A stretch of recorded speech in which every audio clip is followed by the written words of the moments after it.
ईश्वर के लिए कुछ भी असंभव नहीं है।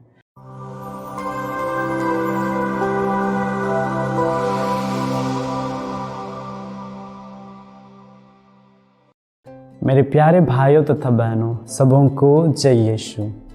आज पवित्र कलीसिया फिर से हमें संत मत्ती के सुसमाचार अध्याय 14 पद संख्या 13 से 21 पर मनन चिंतन करने का मौका देती है।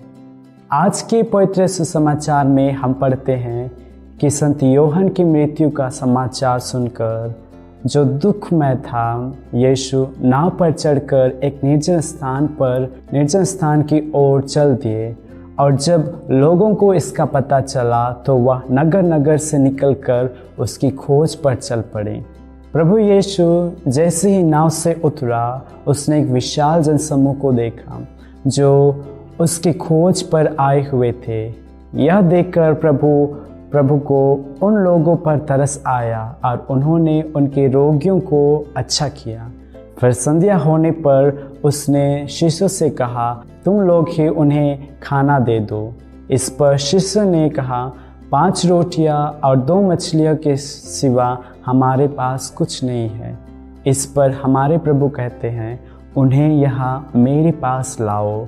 फिर हम देखते हैं कि किस प्रकार यीशु विशाल जनसमूह को भोजन खिलाया। मेरे प्यारे भाइयों तथा बहनों, संत लूकस के सुसमाचार अध्याय 1 पद संख्या 37 में हम पढ़ते हैं, ईश्वर के लिए कुछ भी असंभव नहीं है। संत मत्ती के सुसमाचार अध्याय 11 पद संख्या 28 में प्रभु कहते हैं, थके मांदे और बोझ से दबे हुए लोगों, तुम सब मेरे पास आओ। और आज के सुसमाचार में प्रभु हम सबों से कहते हैं, उन्हें यहाँ मेरे पास लाओ।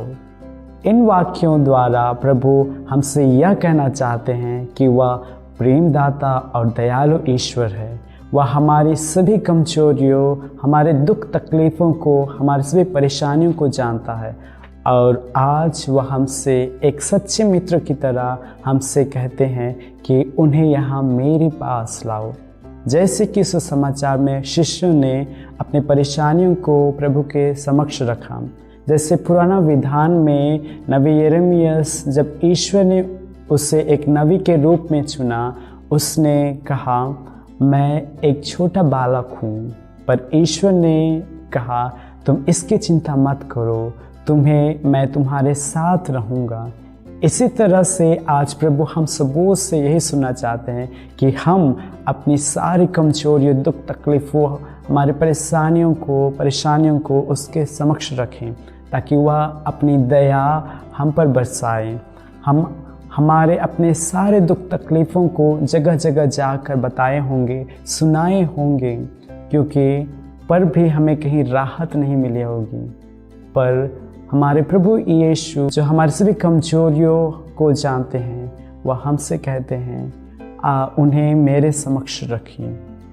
तो प्यारे भाइयों तथा बहनों, जब कभी हम अपने दुख तकलीफ़ों से परेशान हैं, अपनी कमजोरियों से परेशान हैं, तो इस सुंदर वाक्य को हमेशा याद करें जो प्रभु हमसे कहते हैं, उन्हें मेरे पास लाओ और प्रभु हम पर अपनी दया और कृपा बरसाएगा। आमीन।